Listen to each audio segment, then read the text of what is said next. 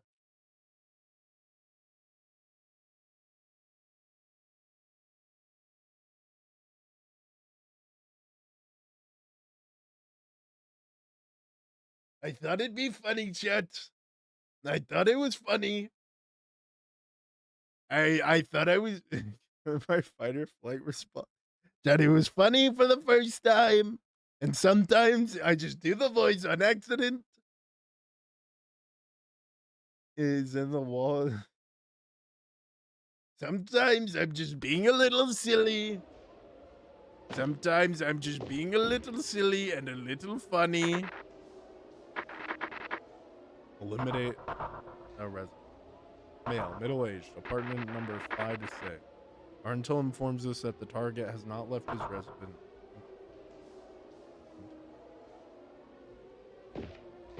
And I hate that for me. Okay, it says 5 to 6. Sometimes I think of you.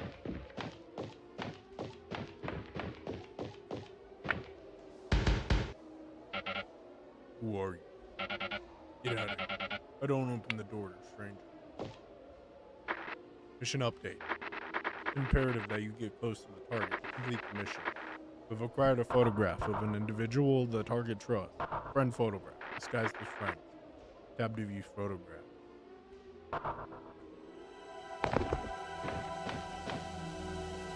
Ew.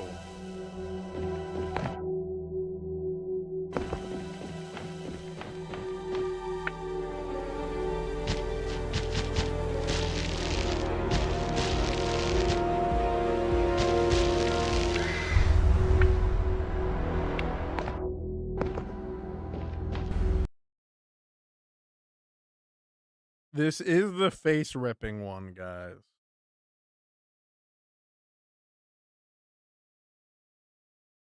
Can you say ABC backwards? No, but I can bust a move. Hey, ooh, kill him. Ooh, kill him. Ooh, kill him. I just murdered a guy, by the way. I just want to make that evident.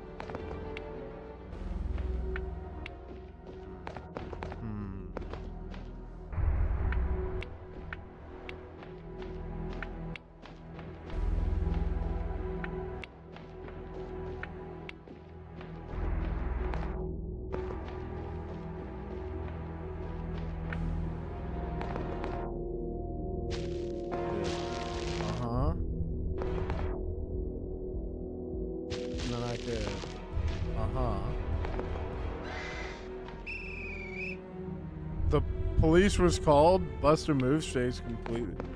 Boogie down. Show us your feet. Fucking freak.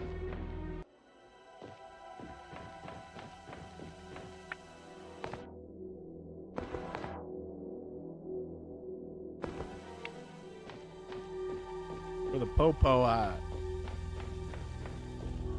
Where the popo at? Where the popo?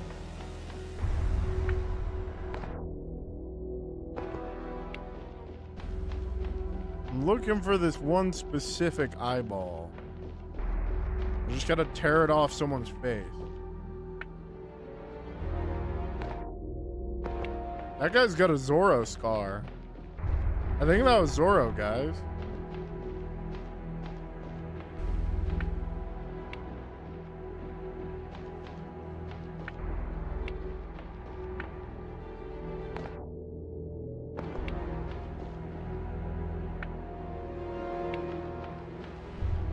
The one ball. Sometimes I'm balling out. I'm balling so hard.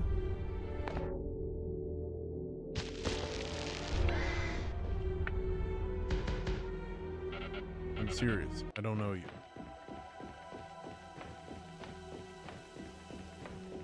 I just need to rip some guy's face off.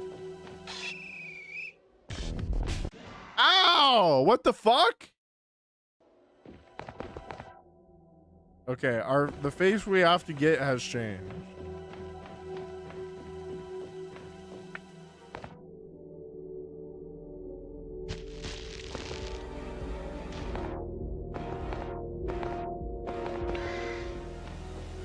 God, music is so funky.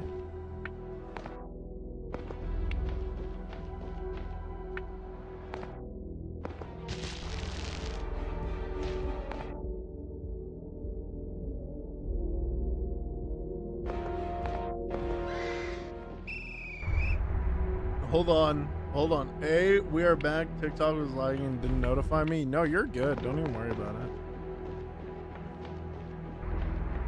And I think of you. Oh, fuck. Oh, fuck. Oh, that's a popo. That's a police. Fuck. That's a popo. Oh, my God. Get away from me. Officer. Ossifer. Leave me alone, Ossifer.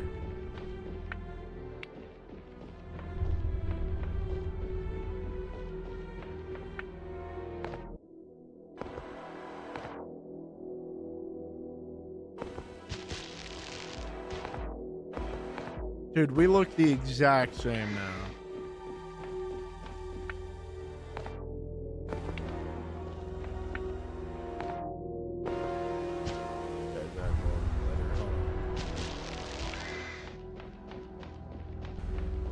All right, chat. I'm so beautiful. I'm so damned beautiful. You're... God, you deserve to be bonked, Liz.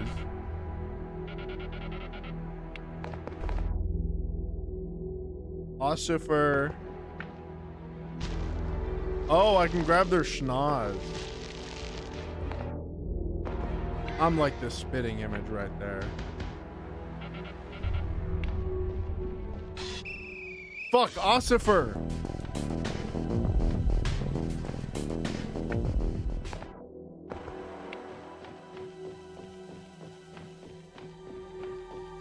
What's up, Potato? Are we going to Minecraft or not? Guys, I'm not John Minecraft. Hold on.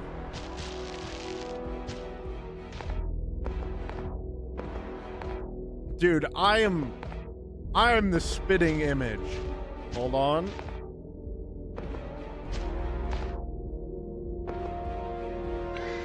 Chat, I am the spitting image. Okay, we gotta be careful of Ossifer.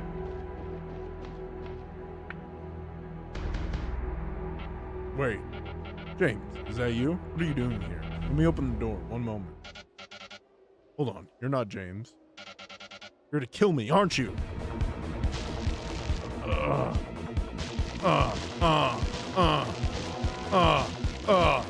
Fuck you.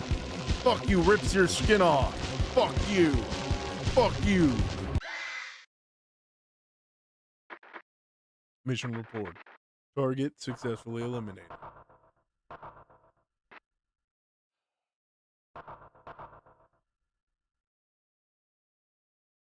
Anyway, that was the game.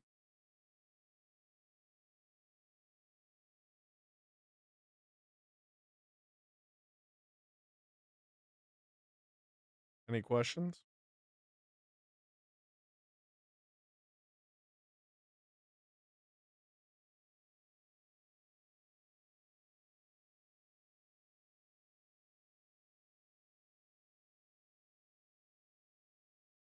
With a little pinch, rip and tear. Must be strong, man. Do y'all ever just like rip somebody's face off? Y'all don't do that?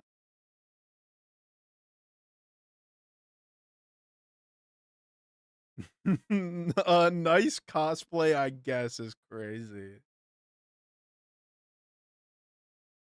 Ossifer. And I think of you. Tonight will be the night that I will fall for you over again. Sorry, I'm being cringe, chat. I'm so cringe. I'm so damned frigging cringe all the damned time.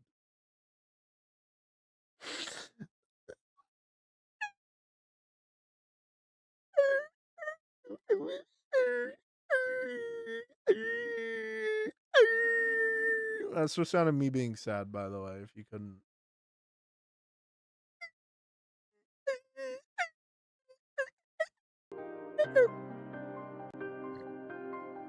What's up, y'all? What's up, Phantom Hero?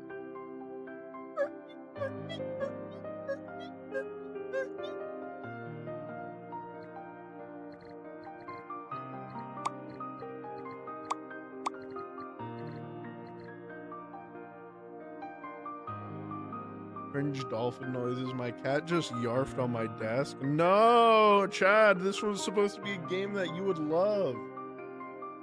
Guys, it's about a hot doctor. Oh, but he's blonde. Okay, Chad would hate this. Never mind, we're clear, chat.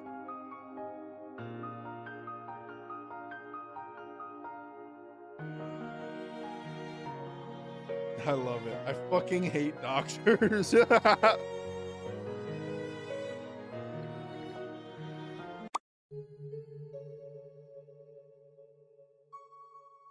Wait, we're playing Kane.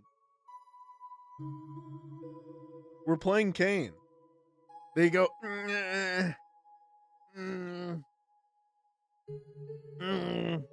That's the noise Kane makes. That's literally the noise Kane makes.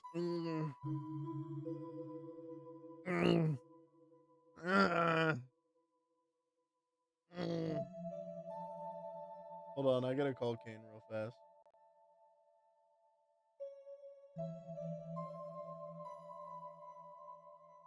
Finally, Sai found a good job having a boyfriend. Chat finna be rich.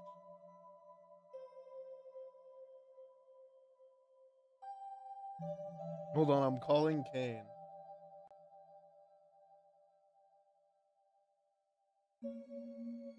Hello? And I need you to you know that like chat noise you make where you go I'm not. Yeah. can you do that noise for the Absolutely not. I'm playing a game. Can you do the noise, please? Absolutely not. You do it all the fucking time. If I was home alone, yes. They're begging for it. Chad's begging for it. Is this peer pressure? Dude, Kit is in chat. Kit is in chat. I'm not doing that. You could do it like quietly. No. Oh my god. Hello? Okay. That's You know. worse. How do I do it though? Can you advise me? How do I do it? How do I imagine seeing like Nico Robin, Okay. right? And then like she like tickles your toes a little bit. What noise are you making? That's No. Wait, is it like that or is it like like what? I'm not trying to be weird. I'm trying to like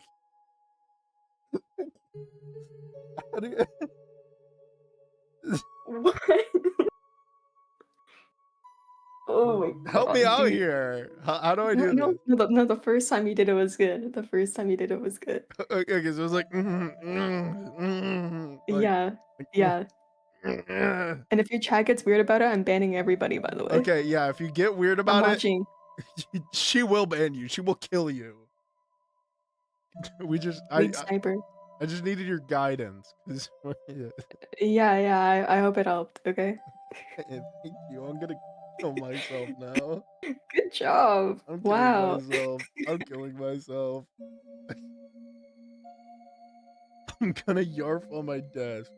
What's a mill? Crazy delight. Okay, chat. We're.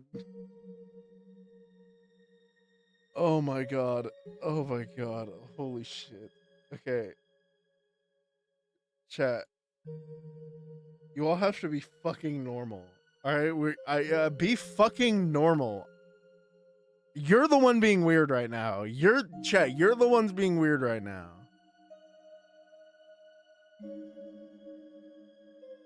A sharp, blinding light pierces my eyelids as I slowly open my eyes. My limbs feel heavy but unresponsive, as if the bed has become a part of me. What? What's up, Roscoe? Get me! I speak for everyone. You can ban everyone for this chat. All agrees that we should clip. I think everyone misses you. The power to manage his clips, and I will delete. Yeah. I squint, trying to make sense of my surroundings, but everything is a blur. Sterile smell of disinfectant biting at my nose. The rhythmic beeping of machines fill the room like in a metronome.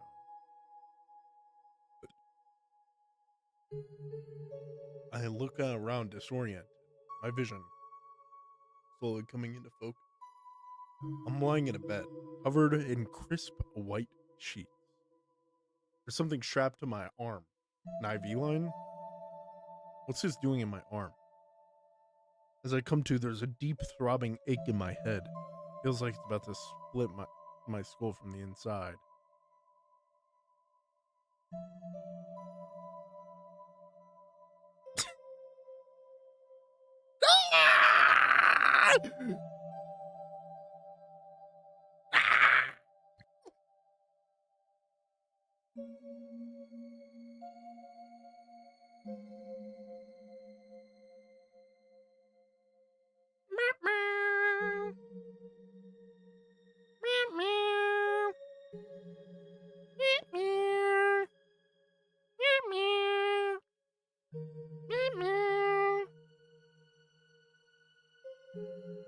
Stop riding my Diplo.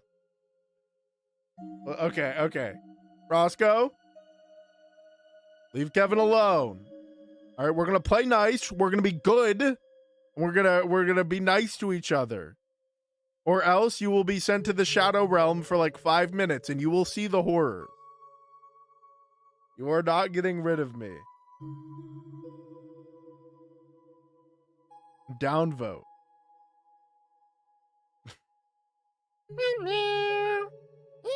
I can do the rock face with this model. Chibi-ish model? It's my chibi model. Hold on. Wait, fuck.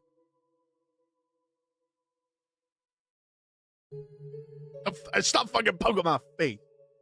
I'm gonna kill you. I will kill you. Right? I don't think you understand. My power is limitless. Your days are numbered. I will end you. Your feeble existence is but Play-Doh in my godlike hands. I don't think you understand. I can end you with one foul swoop.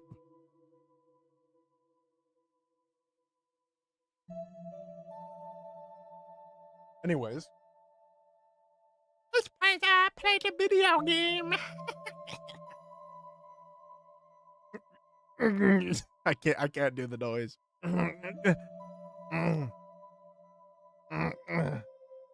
Why am I?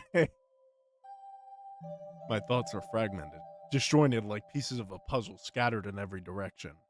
My chest tightens as the realization hits me. I can't remember anything. What happened to me? Why can't I remember anything? I closed my eyes, hoping for some fragment of my memory to return. Just think. The sheets look so stretchy, I say in a grandma voice. I love making weird noises with this model.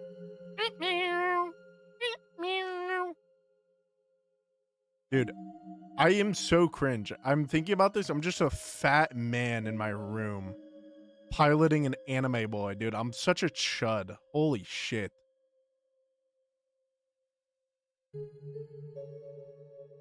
Nothing. My breath quickens, my hands clutching into my sheets in fear. How can I not remember anything? Why is everything blank? Every effort to remember ends with nothing, just a void where my memory should be. I try to sit up, but sharp pain shoots through my head. I collapse back into the pillow, my heart pounding in my ears, drowning out the faint beeping of the machine. I feel anxiety threatening to swallow me when suddenly I headcanon tiny size speak the Animal Crossing language. Oh. I feel when I post shorts, so I record them on my PS. I just talking to myself. Real. What's a flow, Vinny? Gundam be like? Hold on. Give me a second. Let me do the thing.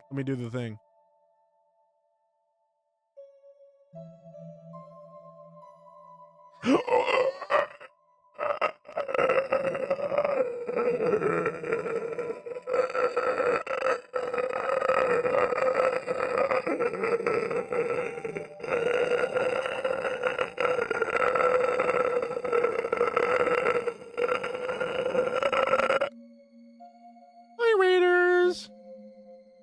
Raiders.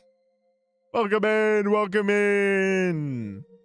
If you don't know me, my name's Sai. I'm a scientist VTuber. I play funny games. I'm John Horror Game. Welcome in. I'm currently Chibiified. Hello. Welcome in. If you got a raid and dip, all good. But welcome in, Raiders. I appreciate the raid. How was your stream? Make sure to take care of yourself. Do your Chad, I will kill you. Okay, Roscoe, there you go. You get bonked. You know, I'll be nice. Don't insult my mods. Be nice to my mods. Pando's brain hurty from puzzles. Wait, is that the...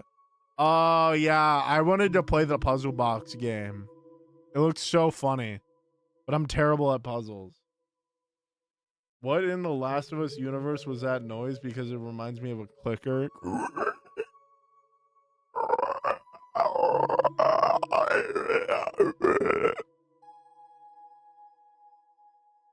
Brain is fried just watching. Real.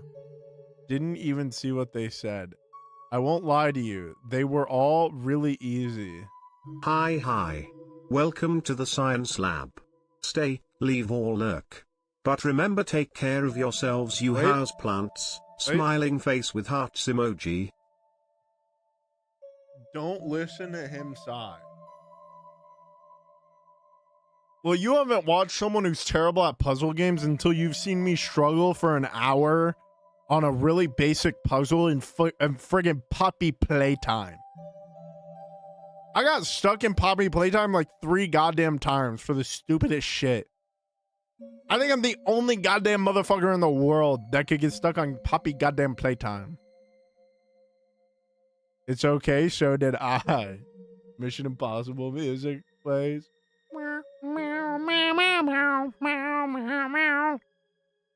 These puzzles are easy. Poppy Playtime not that hard. Poppy Playtime just slop. I hate Poppy Playtime. I liked it until I didn't like it anymore. And then I wanted to blow my head off. I don't think I have been so miserable playing a game on stream before other than fucking Poppy Playtime Chapter 5. I think that is the most miserable I've ever been playing a game. Yeah, bro, I'm bisexual. The guy on TikTok chat calling me a homosexual. Yeah, I'm bi. Bro, get a job. Holy fuck.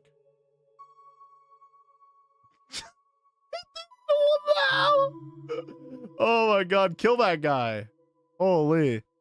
Have you played the most recent chapter? I hated that shit. Yawn. Dude. Chat. My hot take of the day. We should just be able to shoot people who are mean to me in chat.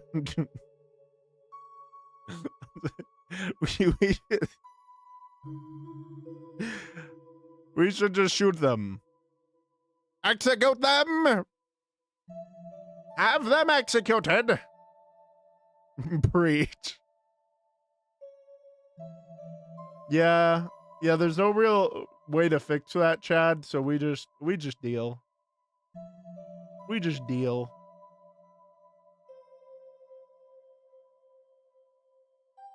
calm, steady voice cuts through the chaos swirling in my head. Hey, wait, what's the voice we could give him? Should we give him the Redditor voice this time? Should we give him the Redditor voice, right? Hey, it's okay. His voice was gentle, but there's gentle, but a firmness to it, pulling me from the brink of panic. I slowly turn my head towards the source of the voice. A tall man stands beside my bed. He's tall, but there's nothing intimidating about him. His hair looks a little messy. That's not messy hair. What the fuck? What are we doing here, guys? I think he's been here for a while. Take a deep breath. Has he been there the entire time? Do you know where you are? No. I shook my head, feeling tears breaking at the corners of my eyes. Everything felt unfamiliar, terrifying. The walls were too bright. She's sterile. You have a good one, May. Hey, that's all right. You're in the hospital. Nothing bad is going to happen to you here. Especially not with me around.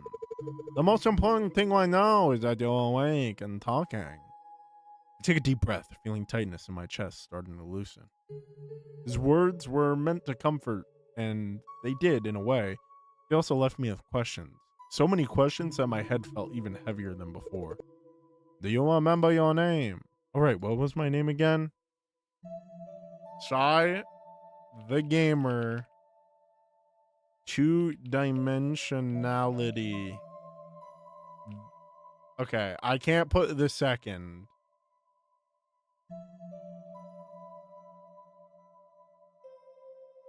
Wait, we'll just put second. It can't fit in the Sign the gamer. Two-dimensional, the second. My name is Sai the Gamer, two-dimensional, the second. Fantastic. That's a very good start. I should introduce myself. I'm Dr. Anselm. I was in charge of your surgery and have you overseeing your care since you were brought in. Surgery? I had surgery? What the heck happened to me? Yes, you were brought in with a traumatic brain injury. You were admitted with a skull fracture, leading internal bleeding and swelling of the brain. Emergency surgery was crucial to relieve the pressure on your brain. And my girl has a haircut too. Dude, I'll speak with my character in the anime voice. I stared up at him, unable to fully process the magnitude of what he's saying. Brain surgery. I had brain surgery? My stomach twists at the thought. It was a very delicate procedure, but you came through well. Since the beginning, I've been monitoring you closely, waiting for you to wake up. You have been unconscious for a little over 2 days.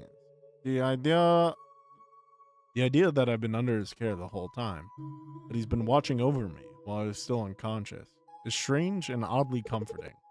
I know there's not a lot to take in, but I promise you're in good hands. I see it in the way he spoke. The careful way he monitored my reactions, as if he was measuring every word to avoid overwhelming me. With the initial shock of the situation beginning to settle, a pressing question rises to the forefront of my mind. Do you know what happened to me? Did somebody do this to me? For the first time, I saw a flicker of uncertainty in her expression. I'm afraid I don't have answers to that. You were found unconscious and brought in by paramedics. From what I can tell, the significant impact suggested a forceful blow, or possibly a fall. Unfortunately, I do not have more details beyond that. There were no witnesses. The people found you didn't see what happened. You were found lying unconscious on the floor and called for your help. A chill runs down my spine as his words sink in. Sickening. No witnesses? The blank spaces in my memory suddenly feel much larger and darker. This must be a sick joke. So, no one knows how I ended up here, up like this? I had no more information for you. I wish I had more information for you. Sometimes, with injuries like this, the memories can be swallowed over time. Or may never come back at all. What's important is that we focus on your recovery. I swallow hard, the knot in my throat tightening. The idea that no one knows what happened. I don't even know what happened. Will I ever get justice? Something deep inside me boils. Frustration, anger, fear. But then I look at Dr. Anselm, genuine concern and kindness in his eyes. I simply felt safe. He's been here since the beginning, watching over me, and guiding my care. Even though he doesn't have all the answers, he's still here, ready to help me. Thank you for everything. I don't know how I can even begin to thank you. A slight blush rises to his cheeks, catching me off guard. He waves a hand dismissively, clearly flustered. Oh, don't be silly. You don't tell me anything, sighed the game of two-dimensionals the second. I'm just glad I could help. You do owe him money, though. Really, I don't know how to express how grateful I am. You're too kind. He glanced away for a moment, gathering himself before turning back to me. I'm just doing my job. Watching you recover was more than enough for me. Oh my god. Ew. Ew. Ew. I don't like the phrasing there. Whatever happened, I'm going to do everything I can to help you get through it. I take a deep breath, feeling a little steadier than before. I could feel the sincerity behind his words, his modesty almost endearing. The way he said my name wasn't clinical or detached. Made me feel like I was more than just another patient to him. Dr. Anselm takes a step back, giving me a reassuring nod. I think it's best if you try and get some rest for now. Your body still needs time to heal. I managed to grab his attention before he turned away. Wait. Can I contact my family? To let them know I'm okay? They haven't heard from me in days. I'm sure they must have worried them. A pang of unease hit me. Why hadn't anyone visited me? Oh, well, I'm afraid it's past the hospital's curfew. I can't make any calls at this hour. But don't worry, I'll make sure you'll get in touch with them first thing in the morning. Thought of waiting until morning feels like an eternity. Are you sure? I know it's the hospital's rule, but the disappointment was heavy in my voice. He sighed and gently placed a hand on my head. I know it's hard. OMG, it's flashbanging. Yeah. Yeah. Yeah. Yeah. His hand rested a moment longer before he pulled away. Your body has been through a lot. Rest is crucial for your recovery. As soon as it's morning, we'll take those calls. Your family will be the first to know. okay. I murmured, unsure, but a bit too tired to argue. Just try and relax. The severity of the situation still lingers, but also a sense of exhaustion settling over me, pulling at my eyelids and making my body feel heavy. Maybe he's right. Maybe rest is exactly what I need right now. All right. I'll go to bed now. Thank you, Dr. Anselm. His eyes twinkled softly. You're welcome. If you need anything, don't hesitate to press the call button. Rest well. We'll talk in the morning. With that, he turns quietly and leaves, closing the door softly behind him. I'm left alone with my thoughts, steady beeping of the heart monitor beside me. The room feels quiet and still. Sense of safety knowing that help is just a button press away. I close my eyes, trying to focus on my breathing, letting the sounds of the hospital fade into the background. The weight of the day presses on me, slowly. As I drift off, I hold on to hope that tomorrow will bring more answers. Finally, the sound of a familiar voice. My sleep was suddenly interrupted. A soft creak echoed through the room. My eyes flutter open. I was too groggy to fully register the sound. Was that my imagination? I groaned internally. I can't be bothered. I shifted my bed, wanting to go back to sleep, letting my eyes close again. eager to sink back into the sleep. But then I heard it again. Slow, deliberate creak, like someone gently pushing the door. Still half asleep, I tried to ignore it. I told myself it was nothing. Maybe the nurses just checking in. I reasoned, forcing myself to relax. Squeezed my eyes shut, trying to force myself back asleep. A sense of unease started to creep in. I couldn't shake the feeling that I wasn't alone. Something didn't feel right. With a groggy sigh, I forced my eyes open again and glanced at the door. That's when I saw them. Ugh! Ah! A pair of eyes. They were peering at me through the gap in the door. Ah! It's hard to see on TikTok, but ew. Eyes blending in the shadowy gap, but there was no mistaking them. They were watching me.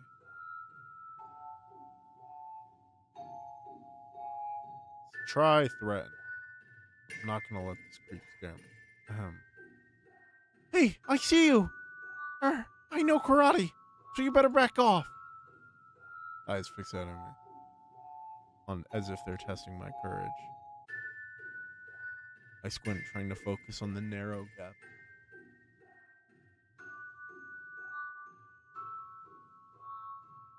Dude, can you even see it on TikTok? It's so hard to see. Alright, you have a good one, unknown. Can't make sense of what's happening. Someone was actually watching me? Am I imagining things? Oh my god. Nope. In a moment of clarity, I remember the call button beside my bed. It was right there, within reach, my lifeline to help. I fumbled for it with trembling fingers, my fingers finally finding the button. So I pressed it, the eyes vanished. One moment they're there, and the next, they were gone. They never had existed. I quickly sat up in the bed, staring at the door. The gap was now empty. I listened carefully, and then I heard it. Soft sound of footsteps, light and hurried. Oh. I accidentally clicked too fast. I don't know if I can go back. Moving away down the hall. My mind reeling from what just happened. Within seconds, Dr. Anselm enters the room. I came as fast as I could. His eyes immediately swept the room, searching for some unseen threat. I could see concern in his expression as he turned to me. Is everything alright? You pressed the call button. You pressed the call button. Did something happen? Someone was. I saw eyes staring at me. They vanished the moment I pressed the button. I watched his eyes scan the room. He walked over to the door, glanced in the hallway before turning back to me. That doesn't seem to be anything. Yeah, that was hard to see. You know, sometimes when we're exhausted, we see things that don't really there. Not the usual, especially when under a lot of stress. I shook my head. I'm not sure what I saw. No, I'm sure of what I saw. They were right there. Even heard footsteps leaving as I pressed the button. Don't worry, I'll have someone check the security cameras, see if anyone was in the hall. But now, try and get some rest. I promise, nothing bad is going to happen to you. He gave me a reassuring smile before leaving, but I could see the uncertainty in his eyes. As the door closed, I lay back down. I glanced at the door, half expecting to see the eyes. I knew I wouldn't be able to sleep now, not after what I saw. Before I knew it, morning had arrived. I fell asleep somehow, despite the restless unease from the night before. I feel exhausted. Soft glow of sunlight filtered into the room. As I blinked the brightness, I realized Dr. Anselm, I keep saying Alsheim, was sitting behind me, or beside me. Good morning, Side the Gamer 2-Dimensional the Second. How are you feeling? I'm okay. Even as I said, a deep weariness tugged at me. But I didn't want to worry him. He always seemed so concerned, so invested in my recovery.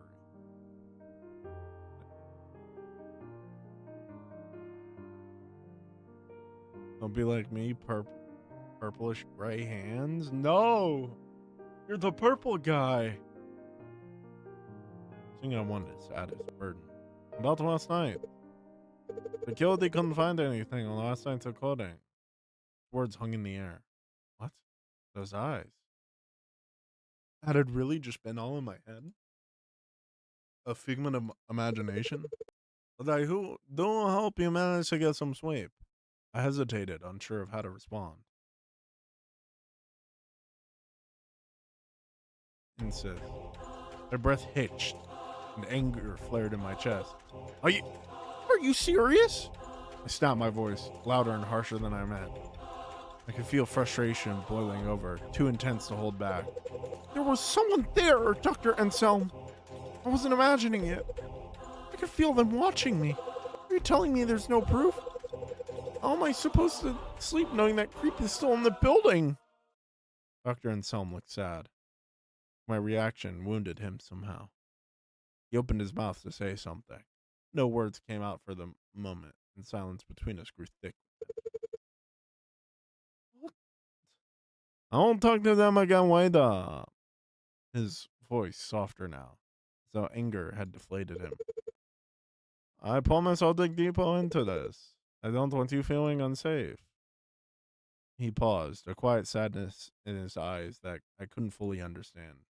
You're right. I'll make sure they take a closer look. Trying to focus on something else, I reminded him. About the call you promised last night to my family. Of course. I will remember. I promised. And I always keep my promises. Reaching in his pocket, pulling up the hospital phone, handing it over to you. Here you go. Let's get that call made. You really take the phone, dial the familiar numbers, and press the phone to my ear. Phone rings once, then twice. Keeps ringing. I wait, holding my breath. No one answers. Just a persistent sound of the ringtone, and then finally... Hello, no one is available to take your call. Seriously? Please leave a message after the tone. Thinking in my gut as the call goes to the answering machine. I lower the phone. Can't hide the disappointment on my face. I don't even try to mask it. No one answered. Dr. Anselm places a comforting hand on my shoulder, grounding me in the present. His touch was warm, comforting. I look up, and his expression mirrored the sadness itself. I'm sorry. I know how much you wanted to speak with them. What's up, Nabby? Maybe they're busy is all. Don't worry. I try to push down the disappointment. Yeah, you're right. Trying to sound convincing, but the emptiness lingered. Dr. Anselm gently took the phone from me, his fingers brushing against mine. I know it's not the news you are hoping for, but I have something that might cheer you up. Before I could respond, he stood up, the shift in energy catching me off guard. With that, he steps out of the room for a moment. Something for me? Whatever Eddie planned, I hope it would take my mind off everything, even just for a little while. He returns, carrying a tray with a delicious aroma wafting through the air. Ta-da! When it's set down in front of you... Hold on. Music's too loud. Just woke up and what's up with you? I'm playing video game. Look down. A plate and eggs arranged into a smiley face. My eyes widen in surprise, a small smile tugging at my lip. I can't help but smile back at it. Oh, this is adorable! It's just like my breakfast is cheering me on! Dr. Anselm chuckles, looking quite pleased with himself. Eggs and bacon are good for the soul, but the smiley face? That's for the spirit. Watches me closely as I pick up my fork. Eyes gleaming with quiet anticipation. I lift the fork to my mouth and notice a smooth golden sauce pouring from the bottom of the pan, hidden underneath the food. Feeling intrigued, I scoop a bit with my next bite. The moment it hits my tongue, the flavor deepens. Rich, creamy hollandaise sauce with a hint of tang that balances with the savory bacon. The sauce elevates the meal in a way I hadn't expected. This is amazing! I'm in almost disbelief at how delicious this simple meal is. I take it the smiley face is working its magic. Definitely. But the taste? That's really winning me over. The hollandaise sauce really adds smooth, almost buttery richness. There's a big grin on Dr. Anselm's face. He clearly is pleased with my reaction. I thought the sauce might be a nice supply. I thought a little something extra to bring it all together. You weren't kidding. Take another bite, savoring the way the creamy sauce cuts through the richness of the bacon. You could serve this at a restaurant. I've never had a breakfast like this in a hospital before. I just wanted to make sure your first meal felt special. I was looking down at the plate. Back there. Wait, did you make this? Mm-hmm. Dude, this is sauce, man. I know it's supposed to be sauce, but like... Ah! Ah! Ah! Ah! Senator Sweaty! Welcome in, welcome in, welcome in, welcome in. Thank you for the raid. How was your stream? How was your stream? If you got a raid and dip, all good. But I hope you had a good stream. We're playing spooky, spooky visual novels. And I'm doing silly voices. Everyone say hi! Mikey! Is that my goat? Is that my goat, Mikey? Is that my goat? What's up, Sinister Sweetie? I hope you had a good stream. How's it Final Fantasy X? Hello! Hello! Hello! Hello! Ah! Dude, the chibi model just turns me into a little goblin, man. I turn a little goblin. Goblino. Little goblino. It's been pretty far in. I'm excited to finish the game for once. Dude, I am literally John. I never beat games. I literally never beat games. Ever. My chat hates me for it. Someone did redeem Chibi. Bro, same. I become even more unhinged when I'm Chibi. I think when I see the Chibi, I'm just like, I just.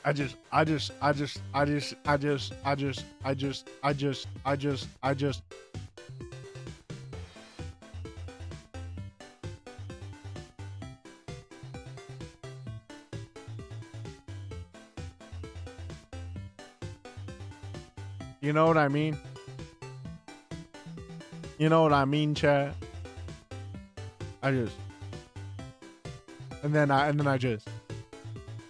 But then I just.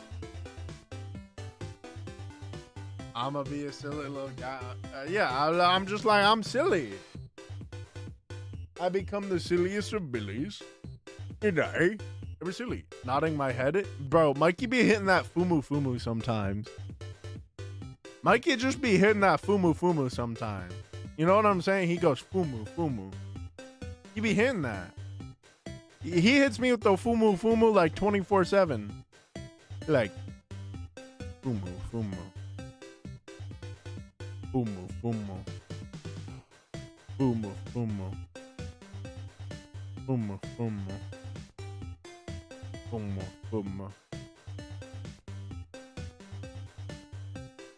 He nods, looking a little embarrassed.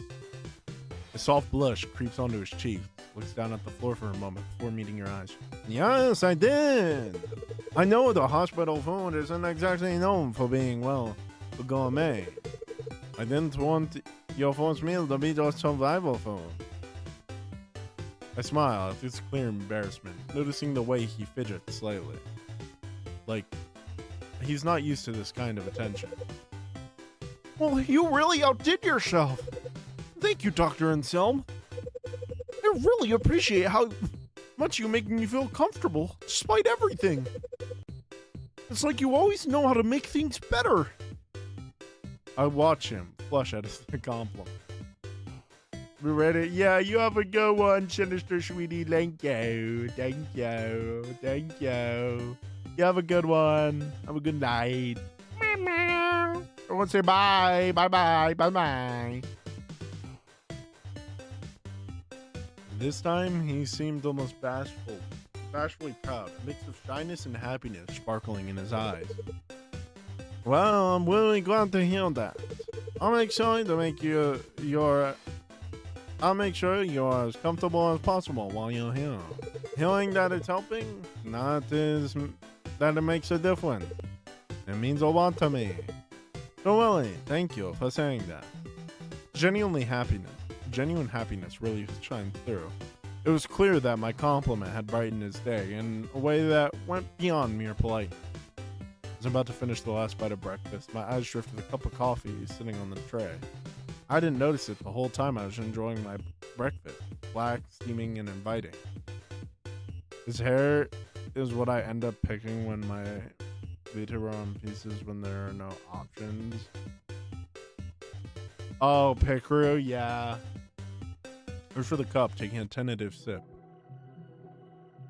I instantly paused. It's rich, smooth, with the right hint of bitterness. Not just good. Tastes exactly like the coffee I make. Not close, not similar, exactly. Wait. This tastes exactly like the coffee I make every morning. How is that even possible? I know. His voice barely above a whisper. So quiet that I almost wonder if I imagined it. He's standing there, his usual calm demeanor in place. There's something different about the way he watches me. What was that? Words slipping out before I can stop. Smile, a warm, casual smile. Like nothing is out of the ordinary. Oh? Really?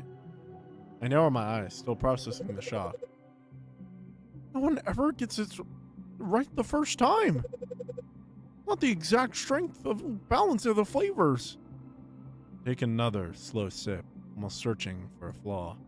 There isn't one. This is spot on. Maybe I'm just good at reading people. His tone light, like he's just making good at conversation, but his words shiver down my spine.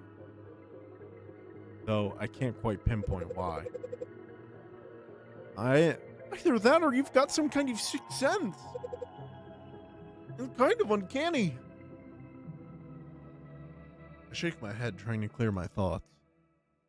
Am I overthinking this? I mean, it is just coffee. There's no need to make a big deal out of it. Made me breakfast, not to mention been nothing but kind to me. Why am I doubting him? It's just a harmless coincidence. Has to be. He chuckles, the sound light and breezy. Let's just call it the wonky guy. You just like me as someone who enjoys strong coffee. But I'm glad I can make it right for you. His words are genuine. I feel guilty for letting my mind wander like that. He's been so considerate. Maybe I'm reading too much into things. I take another sip of the coffee, feeling the warmth spread through me. There's no way he meant anything strange by it. I think to myself, relaxing a bit. He's just trying to make my stay a little bit more bearable, going above and beyond because he cares. I shouldn't doubt him. He's done nothing but try to help. As I set down a cup down, I glance back at Dr. Anselm, who's watching me with that same gentle smile.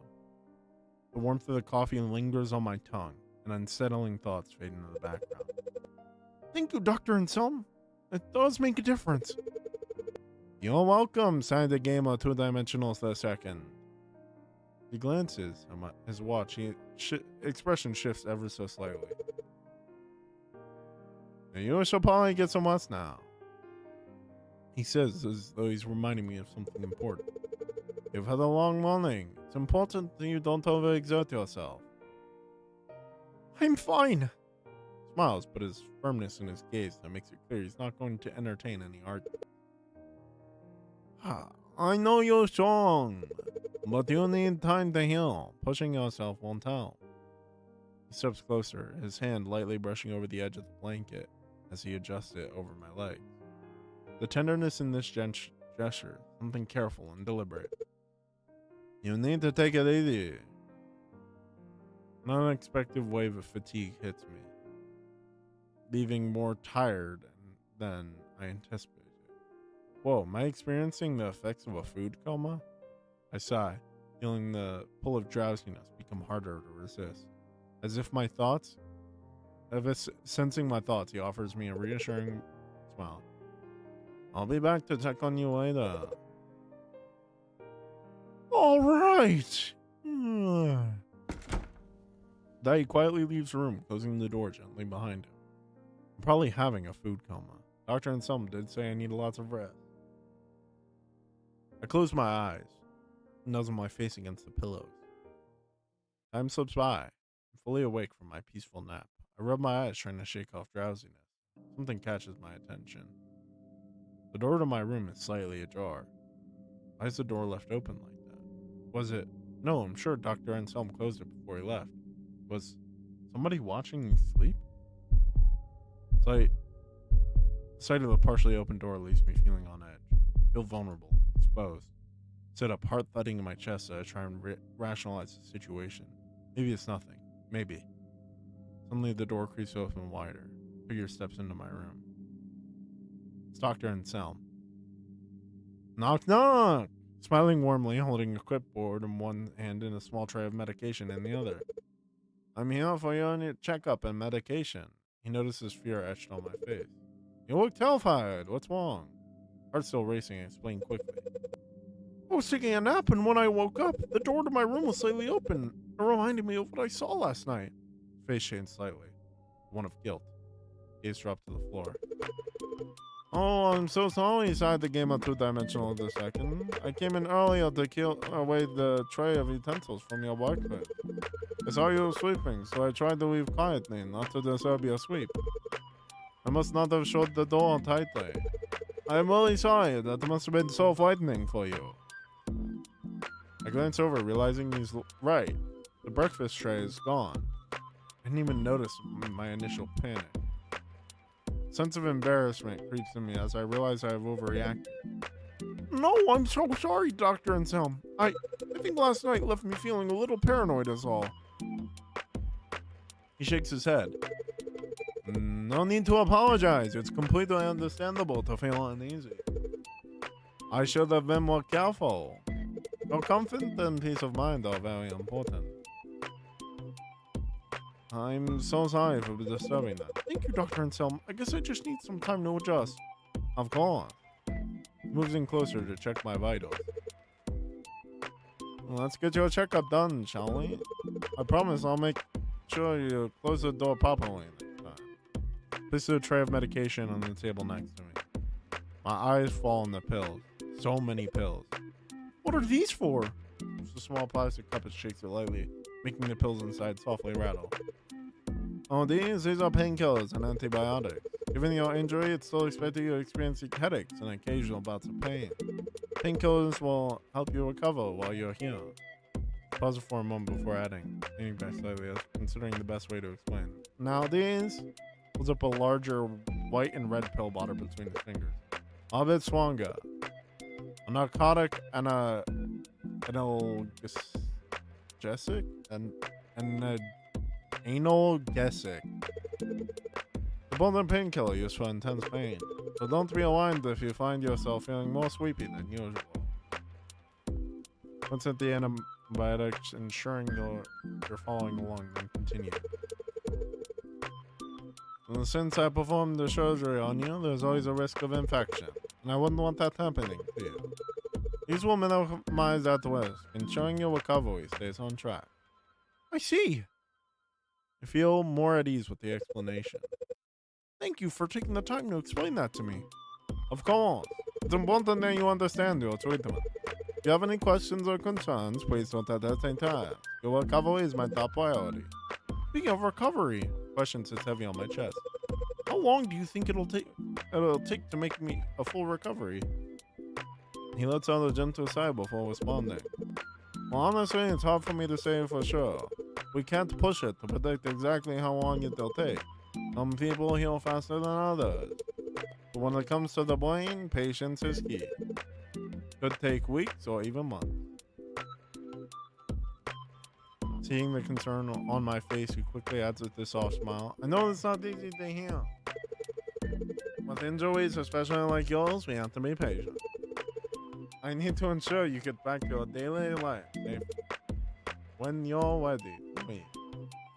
There's a hint of sadness in his eyes when he mentions the possibility of me leaving. It's a fleeting expression, but I caught it. Then just as quickly he brushes off, his professional demeanor returning, offering a reassuring smile, although it seems a bit forced this time. As always, your recovery is what's most important, no matter how long it takes. I can't shake the feeling that there's more behind his words. Still decide not to press further. Dr. Anselm quickly changes the subject. Let's get you started with some dinner, shall we? He steps over to the cart, lifting a bowl with a lid. He sets it down in front of me, lifts the cover to reveal a bowl of plain porridge. Compared to a delicious breakfast he made earlier, the porridge looks a bit bland. Can't help but feeling a twinge of disappointment. He chuckles at your reaction. I'm sorry, it's not quite the same as a breakfast, is it? I can't always be spoiling. Porridge is good for you. Gentle on the stomach, easy to digest. I understand the need for a simple meal, even though it's not as appetizing. Gives me an encouraging smile as I pick up the spoon. Who knows, maybe it'll surprise you with another special breakfast soon. Can't help but smile back. What hold you to that? This may be bland, but the warmth and care behind it make it a comforting meal. After I finish the porridge, I start to feel the heavy drowsiness creeping in. But must be the medications kicking. I struggle to keep my eyes open. Dr. Anselm, always observant, noticing my struggle to stay awake. Let me take this away so you can get the good night's rest. He's so cute. What's up, Angie? He was quietly gathering up the dish and tray. Okay, but you'll be back again in the morning, right? Of course. I'll be in the morning to check in on you. Sweet dreams, silent gamer, two-dimensional detective. All right. Good night. His room, I feel him shutting the door behind him, a simple assurance that the room is safe and secure. With the door closed, I can finally allow myself to fall asleep. The world around me fades. When my eyes open again, I'm not in my room. I'm standing in a narrow alleyway. The air is thick, hazy, making it hard to see much of anything. I start walking, my footsteps barely making a sound in the eerie quiet. Something about this place feels familiar. Almost like I've been here before, but I can't quite put my finger on it. The more I move, the more the sensation gnaws at me, tugging at something deep in my mind. Then it clicks. I'm dreaming. Realization brings a strange comfort, but a deeper confusion. Why does this place seem so familiar? I keep walking, looking for an exit. The alley stretches on endlessly before me. No doors, no windows. No one else in sight. Suddenly I hear extra footsteps echoing behind me. I'm not alone. My heart skips a beat. Just about to turn around and my eyes snap open. I wake up. Ah, get away from me, dude. Immediately greeted by the sound of Dr. Anselm's face inches away from mine. We both yelp at the same time, startled. He jumps back so fast, nearly knocks over the tray beside my bed. His eyes are open with shock. He looks flustered as I feel. My heart is pounding in my chest, not just from the dream. And why he's creepy, not gonna lie. I know to some people he but not to me. He weird. But having him this close to my face, I open my mouth. No words come out, feeling shy under his gaze. My words feel heavy, played, as if he'd only make this moment more awkward. Sorry. Oh shit, wrong voice. Sorry. He stammers, quickly standing upright.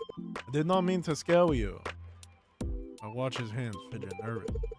I was just checking your vitals. You look so peaceful. It's okay. I mumble, cheeks warm. Suddenly, I'm unable to directly look at him. The room feels suddenly too small. A lot of silence before he quickly recovers. How was your sleep? It was weird, actually. I had this dream about an alleyway. Something flickers across his face. Shift in expression. Like he's suddenly paying extra attention. And, an alleyway? What happened? I shrugged, still feeling a bit off from the dream. I was walking, then I heard footsteps behind me. Like someone was following me. But I woke up before I could turn around. He listens carefully. Eyes focus on me, like he's considering something. There's a moment where I think he might ask more, but he doesn't. He gives a small chuckle. It does sound like a strange dream.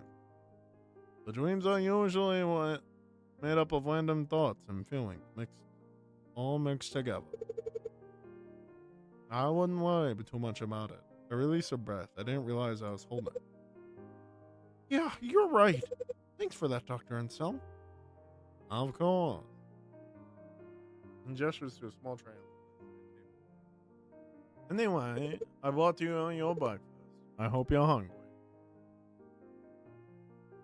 And look over, noticing a bowl of salmon and rice. I thought some of it had spilled onto the tray. His eyes widen in horror as he notices the mess. Oh no! Well, no, I didn't realize. I'm so sorry. I can bring you a fresh one. Won't take long. Before he can leave, I reach out, my hand gently stopping it. Oh, it's fine, really. You have a good one, Angie. I want to eat it. It looks delicious. Give the spoon to take a bite. Buttery taste of salmon immediately fills my mouth, and I smile at him. See, that's perfect. I say, my words muffled slightly by the food. His face softens, the guilt fading from his face. He watches me for a moment. Something tender in his gaze that makes my chest warm. I'm glad you're enjoying it. Even if it's not exactly how I planned. Saving the final spoonful of breakfast, I wipe my mouth and glance at Dr. Anselm, who's busy tidying up the tray. Hey, Dr. Anselm. Can I go for a short walk? Oh, hold on. Oliver is yelling.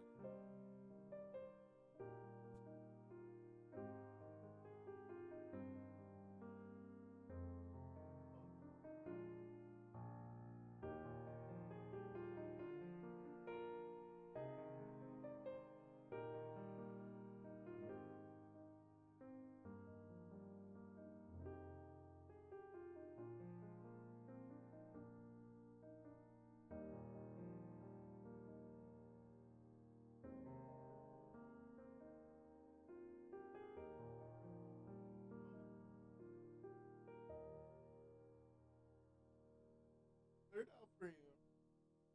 Little spot. Where's the Popeyes? That's Deku's favorite. Chat, y'all are just making me fucking hungry tonight. Yeah, we like making Sai hungry, don't we? Might make a quick snack after the stream. It's kind of late though. I didn't realize it was getting so late. I just need a nice change of scenery to stretch my legs a bit. Immediately stops what he's doing and turns to me. Oh wait, shit, wrong thing. I'm afraid you can't do that yet. You're not fit enough to exert yourself. I furrow my brow slightly. Not even walking? I ask, trying to push a little, thinking it wouldn't be too much effort. His stance doesn't soften. If anything, he seems more resolute. Even walking. Finality in his tone is clear. He's not budging on this. Just outside of my room? Absolutely not. Hardness in expression catches me off guard. For a brief moment, I felt a small flicker of fear. But just as quickly as it came, intensity melts away and his usual gentle demeanor returns. And it's for your own good. I'm gonna order it. Hold on.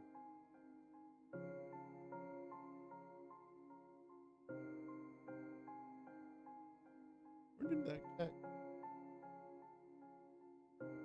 He's He's in his spot. He's in his spot. Even a short walk could send you back. I need to make sure you're fully recovered before you go out hurting yourself. His explanation is calm, but the memory of that sudden shift lingers. I still nod, reminding myself that Doctor knows best for me. Very good. Very good.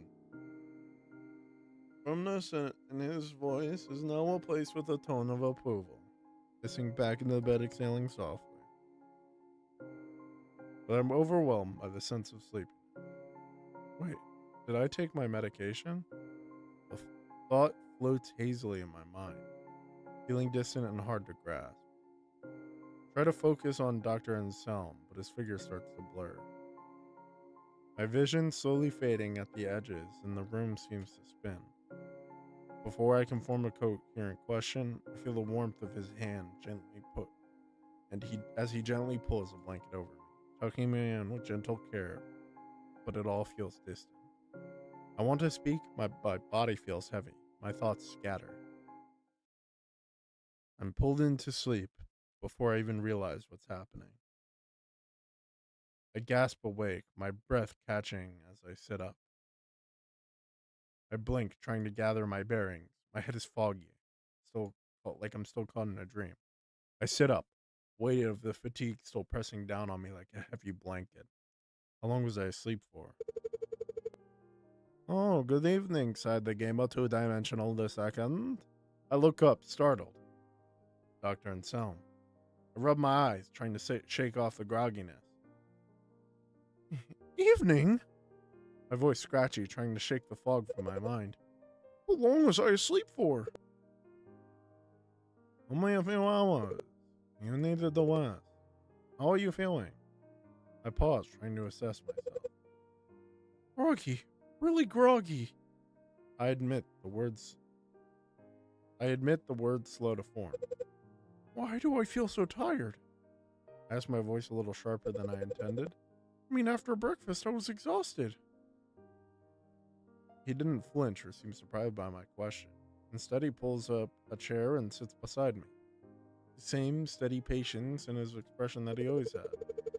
Fatigue is one of the most challenging symptoms after a brain injury.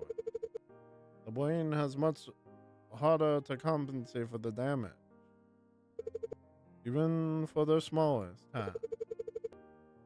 It can drain your energy faster than you realize. His explanation is so calm, so reasonable, that I find myself nodding almost automatically. I mean, it does make sense. Of course it makes sense. Why do I still feel unsettled? Not unusual to feel exhausted out of nowhere when you're so. Your brain is basically working overtime as you recover. It's important you listen to it.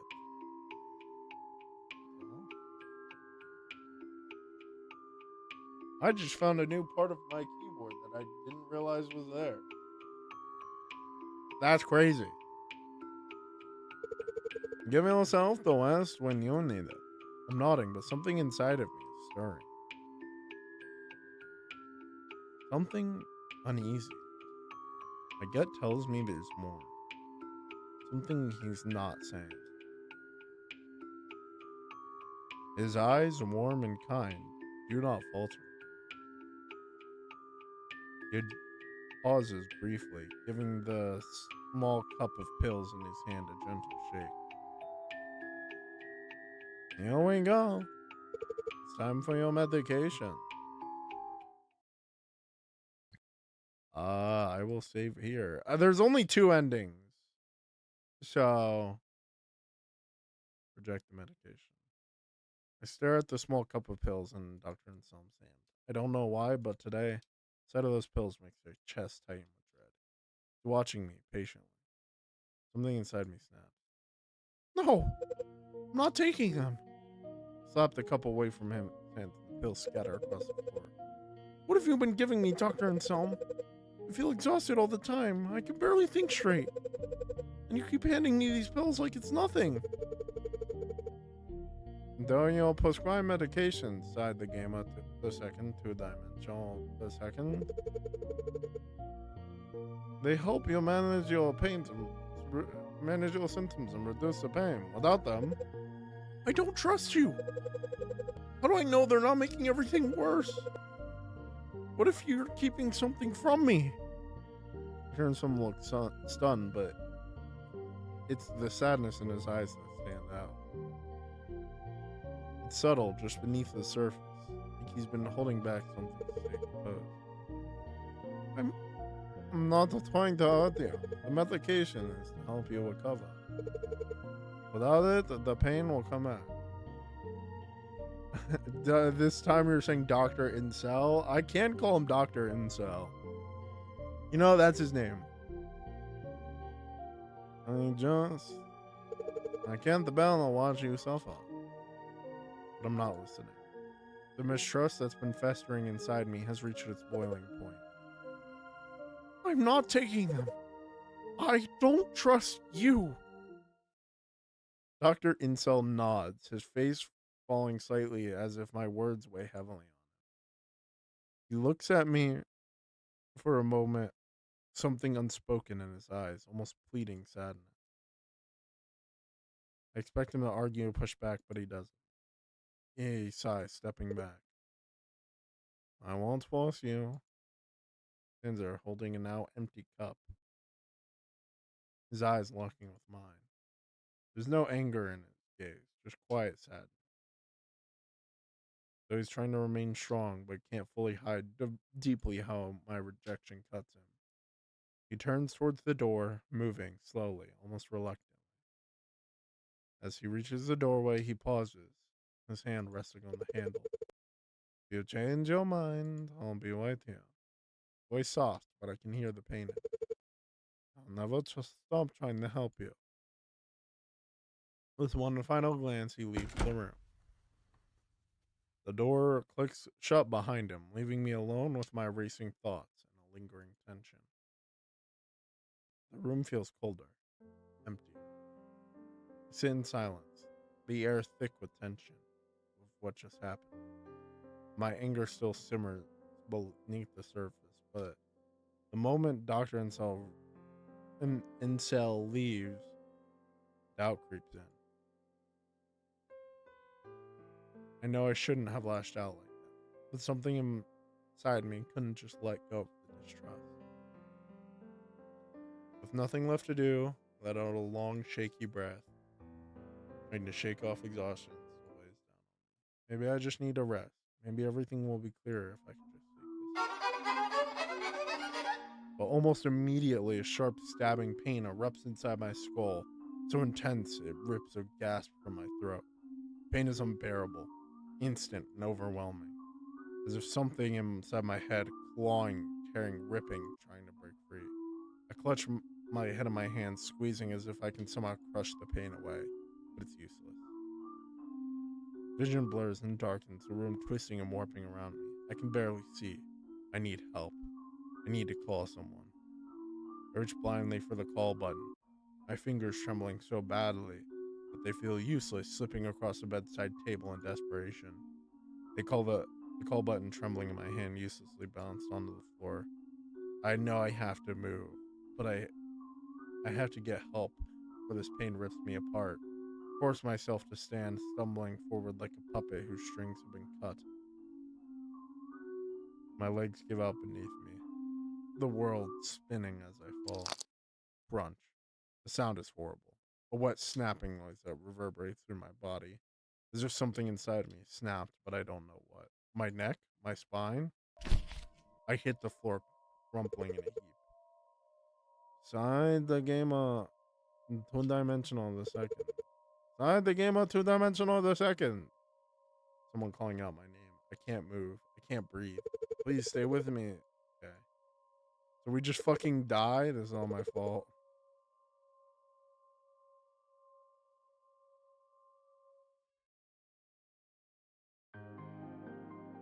We just fucking die. I take it from him. The pills rolling slightly in the plastic as I tilt the cup in my hand. These will help. You've been pushing yourself. Your body needs the support. I nod, lifting the cup to my lip. The pills go down easily. A sip of water. Tastes familiar, leaving a slight bitterness on my tongue like always. I feel a little more easy. The fog in my mind starts to clear, if only slightly. Good. Good. Don't worry. I will take care of you. I start to feel better soon. There's something always reassuring about him. His quiet patience. The way he never seems frustrated when I ask the same questions over and over. He understands without me needing to explain. Thank you. I say softly, sinking back into the bed. The sheets cool against my skin. My eyes feel heavy, but I'm less tense now, more at ease. His presence always seems to have that effect on me. Dr. Incel stays seated beside me for a moment longer. Then he stands, as if not wanting to disturb the calm that is set all over the room. If you need anything, just press the call button. I'll always be here for you. The door closes softly behind him. The room feels quieter and a peaceful way. Tension has been drained away. I pull the blanket around me, feeling safe, cared for, and finally, ready to rest. Dr. Anselm's words linger in my mind as I close my eyes. I'll always be here for you. With that thought, I let go of my last worries and let sleep take over, trusting that I'll wake and still be in good hands. Bruh. Bruh. Bruh. Bruh. Bruh.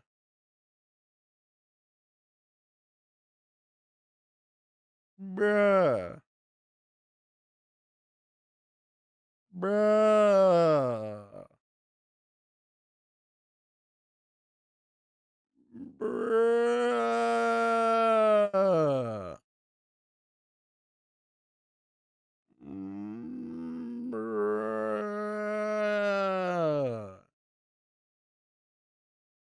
Apparently that's just the demo. I wonder what the full game will be like. I'm very curious. But that was really good. I kind of wish the ending was a little, for a demo. It kind of ended off on like a slow fart. It kind of just it kind of just it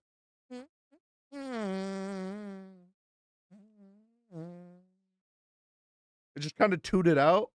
You know what I mean? I wish I had a little more bite to it with the ending, like a little more something to make you come back to the main game. But it was good. But if you're watching on TikTok, I hope you all enjoyed. It was a fun stream. Without further ado, I hope you all have a lovely night. We're going to call stream there. So if you're watching on TikTok, we're just going to end. If you want to come over to twitch.tv/Slide2D, be absolutely appreciated. And if you're watching over here on Twitch, drop a follow if you enjoyed, or do whatever all the fucking cool streamer people do. I hope you all enjoyed the stream. We're going to go ahead and raid out because we love supporting other streamers. Who's online? Who's online? Who's online? Who's online? You look cool. I think I know you. I know this guy. We're going to raid Helios because Helios is online. Alrighty, well, I hope you all enjoyed. It was a fun stream. If you could stick around for the raid, that would be much appreciated, because you know it's hard and it's dangerous out in these streaming streets, so we gotta help each other out where we can. And if you enjoy, drop a follow me on fucking TikTok, all that shizbaz, whatevs. You know the whole dealio squealio. Without further ado, I hope you all have the loveliest of lovely nights. Peace out, Cub Scouts. And I will catch you all next stream. Maybe I'll stream tomorrow. I don't know. We'll see. Bye-bye.